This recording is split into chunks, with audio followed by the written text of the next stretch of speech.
คือจังเข้าบางที่มันน่าจะอยู่ในอ่างค่ำหรืออย่างนี้แหละลงไปตักน้ำมันเป็นอ่างตักลุ้มลงไป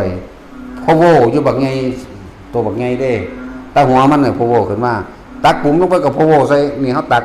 ซื้อปากมันเลยมันไม่ได้อ้าปากมันหุบปากไว้อยู่ตักน้ำปุ๋มขึ้นมาเฮ็ดพอโวขึ้นมาใส่เฮาเลยนี่ไหมงูไหมงูใหญ่มีหงอนซ้ำทั้งสีรุ่นใหญ่หุ่นเด้กบข้าวมันก็ยังตกใจเอื้อบัดนึงแต่ว่าบริยานนี่โดดถีบเลยมันเห็นกูตกใจนี่ก็ยังแพ้ได้ไงจากบัดแพ้ได้นี่นี่ก็แพ้ความคิดเจ้าของบ่ยานแต่ว่าสิสู่ถีบไปเลยโดดถีบลงน้ำหมดเด้จังซั่นล่ะมีเยอะแยะกว่านั้นแต่ว่าให้ฟังสิว่าอุ้ยเพิ่นนี่นั่นนี่เก่งว่าเด้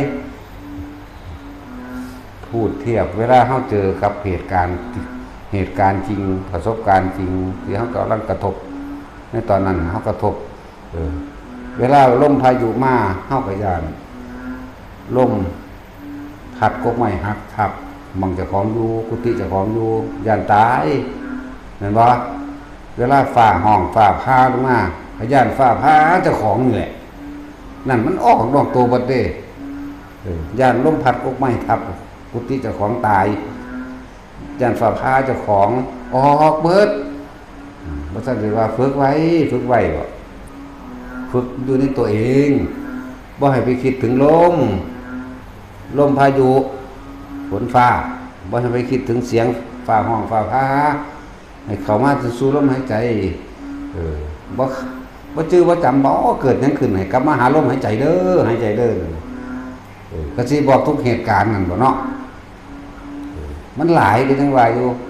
ก็เลยเอาจับจุดมันโลดว่าเกิดหยังขึ้นกระสร้างให้พวกเจ้าคิดถึงลมหายใจกลับมาคิดถึงลมหายใจปั๊บโลดน่ะนั่นแหละก็หมายก็สิเว้าไปทุกเหตุการณ์ว่ารถติดซ่อนปึ๊บพวกเจ้ากลับมาลมหายใจเด้อฟ้าผ่าเพี้ยงกลับมาลมหายใจเด้อก็สิว่าไปทุกเหตุการณ์บ่แม่นบ่ล่ะไฟไหม้ก็สิกลับมาลมหายใจบ่ระเบิดตูมก็บอกสิบอกให้ทุกเหตุการณ์นั่นบ่แต่ว่าบ่ขนาดว่าบ่บอกยังบอกไปอยู่เรื่อยๆอยู่เนาะนั่นซั่นล่ะ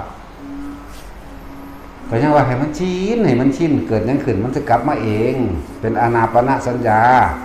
หรือเป็นออโตอาเตนี่เขาจะเว้าคั่นแหละว่าล่ะเป็นอานาปานสติเป็นอานาปานสัญญาเกิดอะไรขึ้นคนมันชินแล้วมันวับเข้าลมหายใจได้บ่มีหยังเกิดเข้าใจแล้วบ่บัดมันจะเข้ามาเองอัตโนมัติดอกก็จะฝึกจนชินจนชำนาญจนมีวาสีของแคล่วเรียบร้อยแล้วเวลาเกิดเหตุการณ์นี้ปึ๊บตกใจหรือบ่ยังก็แล้วแต่ว่านี่มันจะเข้าลงมาเองปั๊บความนิ่งเกิดขึ้นบ่มีหยังเกิดขึ้นจังว่าล่ะนิ่งคือจิตบ่คิดขนาดเฮาว่าเฮาบ่อยากโดดถีบลงไปในน้ำนั่นแหละเฮาก็ยังบ่ทันมันเลยบ่ทันความคิดเจ้าของมันเร็วขนาดนั้นเป็นคนบ่อยากตายอยู่แล้วแต่มันศูนย์กูตกใจโดดถีบบางครั้งเขาย่างก้มงอกๆไปนี่ก็สิประมาณกบข้าวคือเก่าแหละแต่ยกหัวสูงขึ้นอยู่ประมาณ3 เมตรพอโบเงยหน้าขึ้นมันตัดทางเลยงอกหัวมาใส่เฮาอีกต่างหากไหมเฮาก็ยังวืบหนึ่งมันตื่นนั่นแหละการฝึกฝนต้องเอาสถานการณ์จริงประสบการณ์จริงแบบนั้นฝึกตัวเองแบบนั้นเลยบ่แม่นใส่คาถาสู่เขาบ่แม่นยังว่าสิสู่เขาเลยเริ่มจับจุดได้นั่นน่ะวูบเข้ามาโอ้ลมเฮายังบ่ทันได้เป็นอานาปานสัญญาหรือสติบ่ทันได้คล่องบ่ทันได้วินิโยแบบคล่องเป็นเองโดยอัตโนมัตินะคล่องเลยนะบัดนี้จังเริ่มไปบางที่เป็นตาย่านที่สุดบางได้เป็นตาย่านบางได้มีอันตรายที่สุดเพื่อสิระวังเพื่อให้มันแวบเข้ามาล้มนั่นนะเพื่อสิบ่ให้มันคิดนะจนถึงกับผูกตัวเองไว้ต้องคุกไม้วันพยายามบ่ให้มันเผลอน่ะจนสุดท้ายมาพุ่นละบ่รวบเข้าไปเลยว่าลงไปหน้าหิวนั่นแหละหน้าผานั่นแหละเป็นนั่งทาขัดสมาธิเฮ็ดไปมึงเผลอออกจากลมนิดหน่อยคือมึงตายความตายมันบ่ย่านแล้วไง มึงตายมันเหลือแต่สติต้องอัตโนมัติให้ได้นะสติมันต้องเร็วต้องตื่นรู้อยู่จังซั่นตลอดรู้หยังรู้สึกโตนั่นแหละตื่นรู้สึกโตตลอดบ่ให้เผลอจะบ่ฝึกเป็นอะไรก็เป็นความตายมันเลยแล้วบ่ย่านแล้วจะนั่งคัดสมาธิเพชรเขาปั๊บตาก็ว่าหลับเด้แกว่ากระพริบอยู่หังนั่งกระพริบทีนึงตาแข็งนั่นแหละ